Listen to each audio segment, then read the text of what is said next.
Hey everyone, how's it going? Forrest here again with another installment of my complete analysis of all of J.S. Bach's chorale harmonizations. Today we're looking at another harmonization of Von Gott, nicht, lassen, which translates to I don't want to leave God. In comparison to the other harmonizations, this one's probably on the more straightforward side. We do have some interesting modulation going on here in the penultimate phrase, but other than that, this is a fairly straightforward chorale, so we're just going to hop right into the analysis. We have no key signature, we start on A minor and end on A minor, so I reckon the overall tonality of this chorale is A minor. However, I do think our starting key is C major. It just sounds too much like a C major progression at the beginning. And our first cadence is an imperfect authentic cadence in the key of E minor, which is a key relationship we saw in yesterday's chorale as well. So we start off with our 6th chord, passing 7th in the bass, and then we get F, C, F, and A, which is our 4 chord, F major. 6 going to 4 is kind of a rare progression. We don't really see it all that often, but here we are. A little accented non-chord tone here. We have D, D, F, and B. That is 7, 6, B diminished over D. And we would expect a tonic triad after that. E, G, G, and C. It's in first inversion.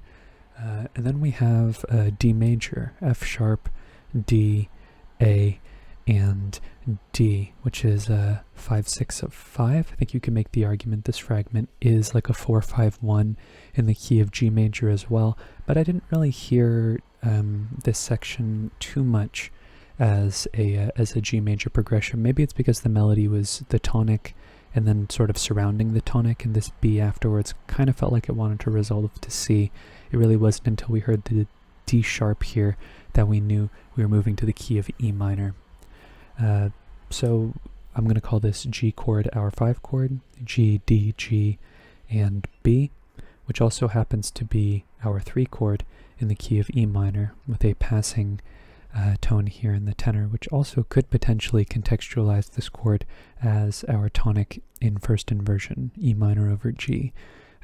This is an example of the chord morphing, right? If you change one of the voices by step, you can turn it into a chord from that is a third away, so 3 or 1, 6. They're basically functioning the same way, but Bach's kind of alluding to E minor here right before we hear our dominant D sharp, F sharp, and B, which is B major in first inversion.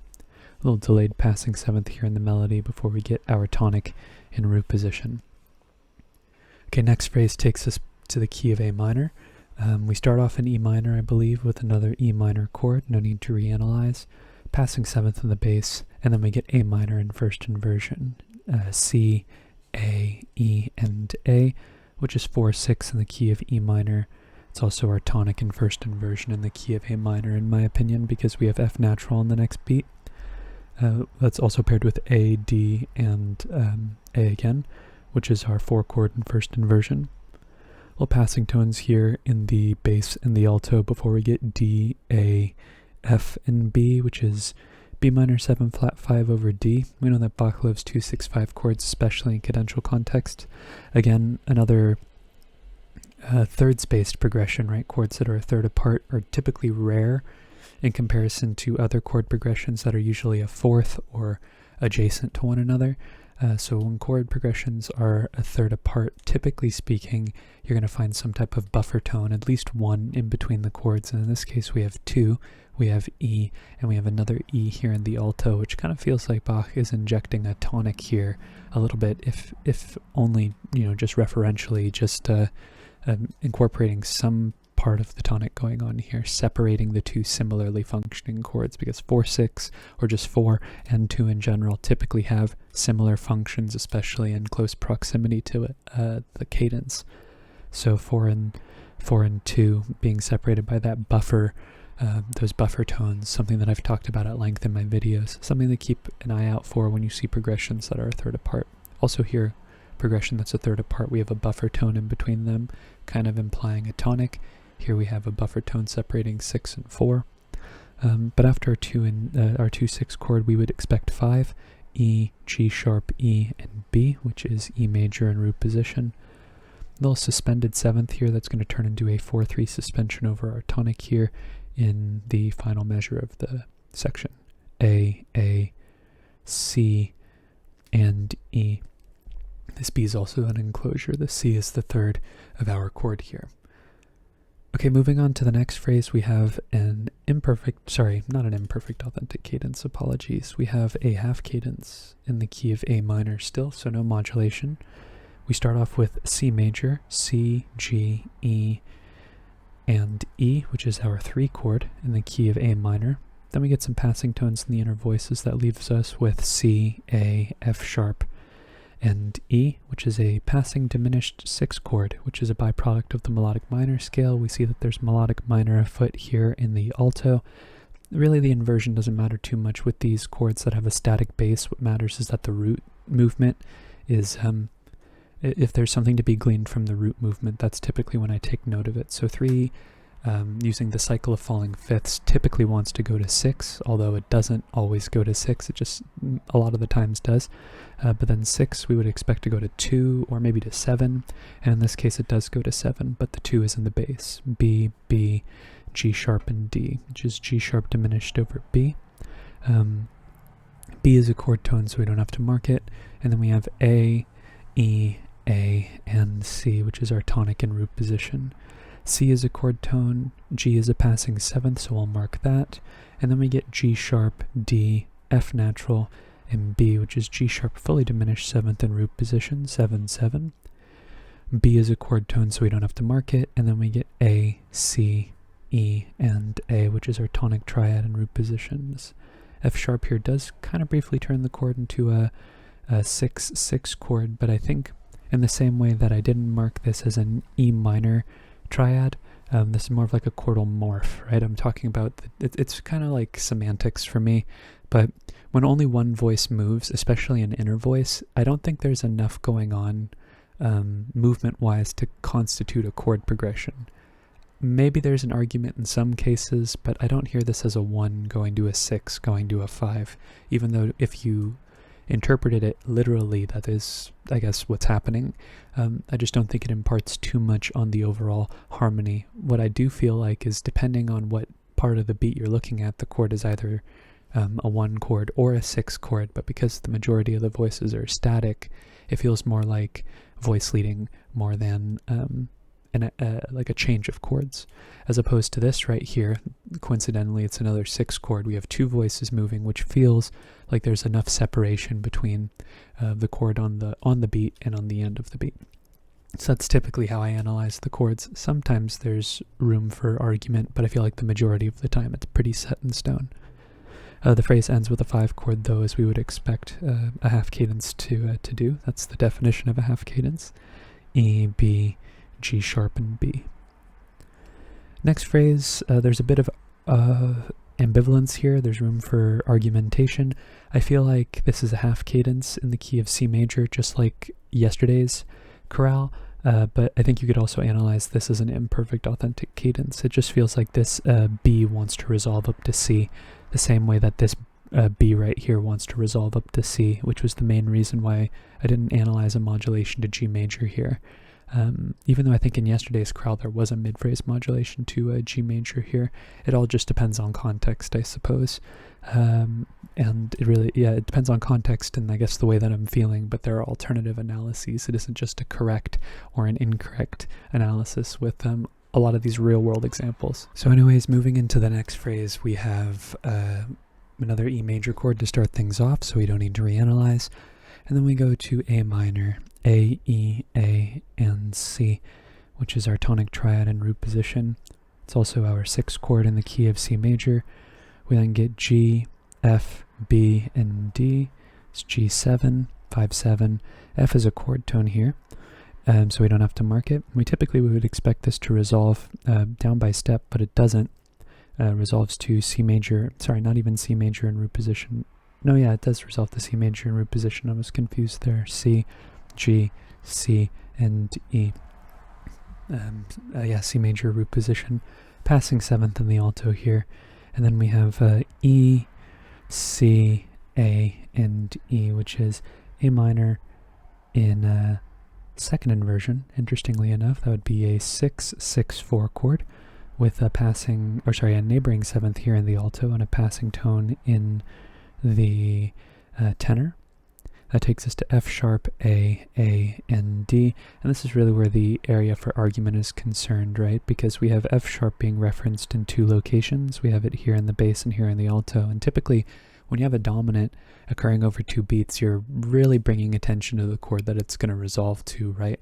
And I think if you analyze this in the key of G major, the same way as if you analyze this in the key of G major, it would be a valid analysis. It really just depends on how you hear the music. It isn't right or wrong. Just to me, this sounds like a half cadence, and the fact that F sharp, or the chord that uses the F sharp, which in this case is D major, is being referenced over two beats, just complicates it a little bit, because this is typically indicative that we've modulated, but I don't hear it that way. So we have F sharp, A, and D, which is D major in first inversion. Passing tone here in the alto. This E is an accented non-chord tone. We have D, D, F sharp, and D again, which is taking our chord and putting it in root position without a fifth, actually. So the Roman, I think not the Roman numeral, what is it called? The figured bass would be 8-3, the octave and the third, but not the fifth. And then we go to, this should be 5-6-5. Apologies, yeah, that's why that was confusing to me, because I'm like, D major is not a 5 chord in the key of C major. No, it is 5 of 5, because D is the dominant of G, and G is our 5. And then we have G major, G, D, G, and B. Okay, moving to the next phrase, which is definitely the most interesting one for sure. We have an imperfect authentic cadence here at the end of the phrase in the key of E minor, but that's gonna happen after we visit the key of A minor, which I think is a direct modulation. You could make the argument that G is a common chord between C and A, but I don't really hear this as a continuous chromatic bass line here. You know, when chromatic bass lines happen, they're usually part of the same phrase. Maybe technically speaking, if you were analyzing this like as a purely linear chorale, one long progression, then that's the case. But I feel like the cadences really do create distinction between the phrases, of course. And when we have G sharp versus G natural, and we have F sharp versus F natural, I think that there is there's definitely a separation of harmonic ideas here. So I'm going to analyze it as a direct modulation. It's really just minutia, though. It doesn't really make too much of a difference. As I say often, when there's some type of ambiguity between the cadences, between modulations, the big picture is that you can hear the modulation and identify the fact that we're no longer in the key we were just in. So whether you analyze them all as direct modulations, or whether you analyze them as common chord modulations, which are, I would say, really the only two types of modulations we're going to encounter in Bach's writing, with the majority of them being common chord, in my opinion. Yeah, it's just more important that you can hear that we're in a different key at this point. So 7 we would expect to go to 1, A, E, and C. A is a chord tone, E is a chord tone, so we don't have to mark either of those, and we then get E, A, and B, as A is a 4-3 suspension over the bass, which is really common over dominant root position chords, triads especially. And instead of having G sharp here like we would expect, we get G natural, which would be A minor dominant, which is something that was very commonplace in the harmonizations surrounding this particular melody. So it's pretty interesting that a minor dominant is occurring in the grand scheme of Bach's total works, but makes more sense in this context because we've seen minor dominants have staying power across all three of the harmonizations we've looked at recently. So that's pretty cool that we're seeing the minor dominant make yet another comeback. And then we're getting to the interesting part here. So we have F natural, E, G, and A. And this, I think, is a double suspension. We have a 9/8 suspension in the alto and a 7/6 suspension in the tenor, leaving us with F, D, F, and A, which makes a lot more sense. That's D minor over F, which is 4/6. And we get a little tonicization here, even though we don't really have a purely analyzable chord here with F, C sharp, E, and A. That would be some type of like augmented 7 chord, like a 7 sharp 5, which I don't think is really happening. It's also, contrapuntally speaking, there is, for a 16th note, the last 16th note of 3, there is an augmented or 7 sharp 5 chord happening here.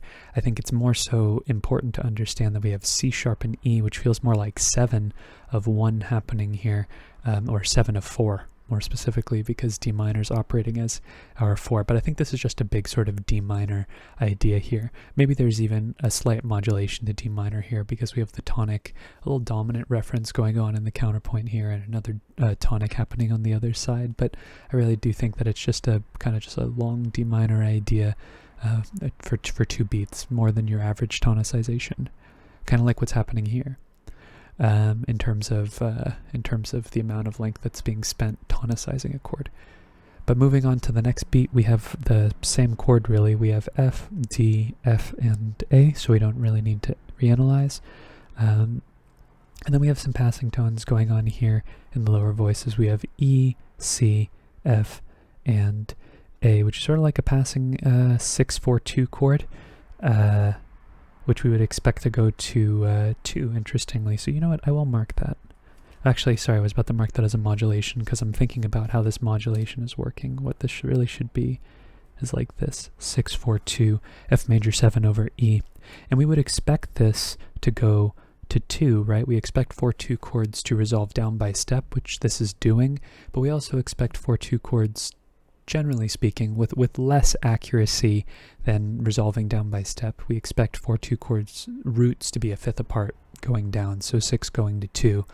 But instead of going to 2 purely, we go to 2 major, right? We would expect a diminished chord here, but we have F sharp and D sharp happening at the same time, which means that even though the chord is not resolving diatonically, the root is a fifth apart, so we're actually getting 5, 6 of 5 here, which is the dominant of our dominant, E major. And we would expect an E major chord in a minor key, even though we saw E minor earlier.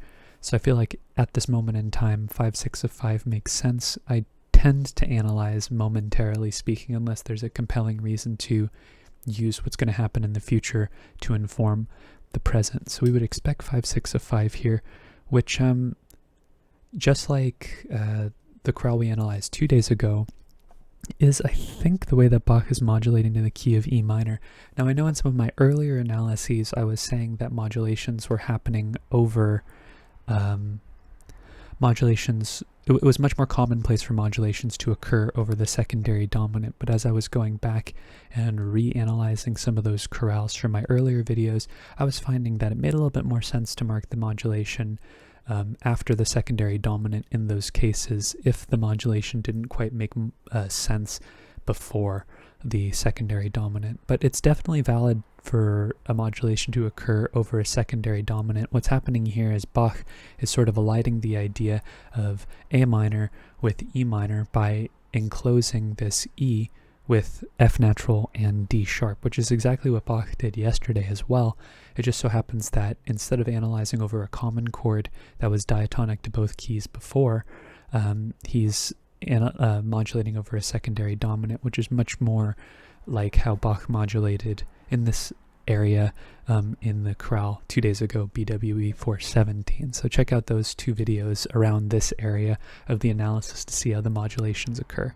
But yeah, modulating over a secondary dominant, typically speaking, I think it's more likely that the modulation will happen over another chord, not a secondary dominant, if the opportunity is present. But if the opportunity isn't present, then, you know, it can happen, which is like what's happening here. But afterwards we have B, which is a chord tone, A, which is a passing 7th, D sharp, which is also a chord tone, so we don't have to mark it in B. So we only have one non-chord tone here. We then have C sharp, G, E, and B, which is another 6 half diminished chord, C sharp minor 7 flat 5 in root position. Then we have some passing tones going on here in all 4 of the voices. Typically that means there's a subdivided chord progression going on here, and there definitely is. This is D sharp diminished, which is a 7 chord in root position,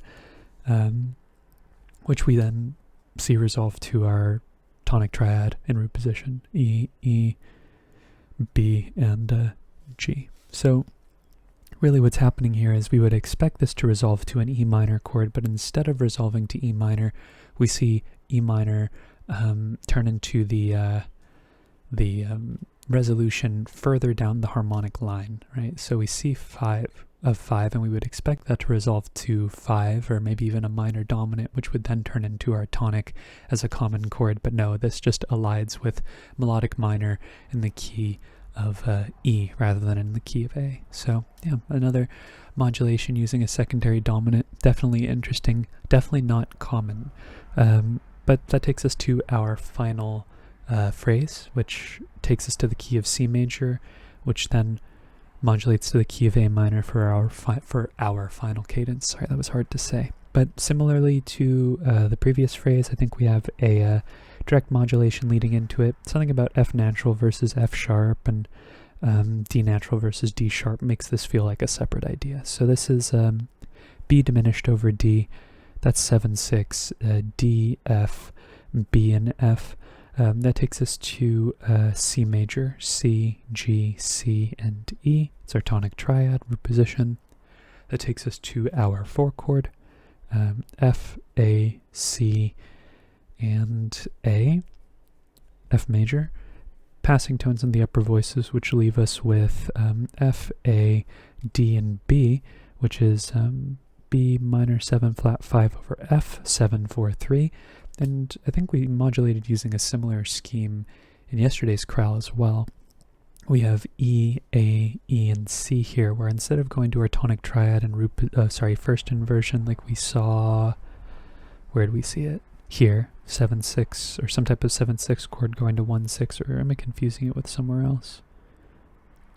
I feel like we saw this progression somewhere else as well. I think it is the one at the beginning. Oh no, I'm talking about, we would expect it to go to our tonic triad in first inversion, but instead we see A here in the alto, E, A, E, and C, which is 6/6/4, which is our 1/6/4 chord in the key of A minor, a little neighbor tone here in the bass as well. And we would expect 1/6/4 to take us to 5, which it does, E, G sharp, E, and B. So we have this relationship here between these two chords. We're passing 7th here in the alto before the chorale finishes on A minor, A, C, and A, 3 roots and 1/3. And that's today's analysis. And also this minor chorale ends on a minor chord, which isn't the most common thing to happen, but it does happen with some regularity. Not recently, but it does happen with some regularity. All in all, I think the big takeaways here are the minor dominant. It's always interesting when those happen, and modulation over a secondary dominant. I think if you wanted to analyze this F major chord kind of as like a Neapolitan, like I talked about yesterday, you could as well. But I think maybe it makes a little bit more sense to think about this B chord as sort of like a pivot point or a fulcrum that could lead to E being tonicized, but instead it starts a spindling off in the direction of E minor through an adjacent harmonic progression, so 5, 6, 7, 1. But I don't really think there's too much to think into it, really. We would expect 6 to go to 2, and really B is sort of operating as a sub for 2, which is B diminished in the key of A minor, but it turns into 5 of 5, just because of the quality of the chord. But yeah, this potentially could be a Neapolitan chord as well. Be kind of interesting to see it in, third inversion with the 7th, but, contrapuntally speaking, I think really anything's possible. But other than that, I think those are the big takeaways. Really not too much to talk about in this chorale. It was probably the tamest of the 3 harmonizations, maybe tied for the tamest with the first chorale we analyzed with the same melody and title. But yeah, definitely doesn't really hold a candle to what was going on in yesterday's chorale, that's for sure. So I'm going to cap the video off on those thoughts. If you're interested in following me along on the journey to analyze all of Bach's chorale harmonizations, feel free to subscribe to the channel. You can hit the notification icon and like the video if you enjoyed the content as well. Thank you so much for watching the video and supporting the channel by doing so. I look forward to tomorrow's analysis, and I hope you take care.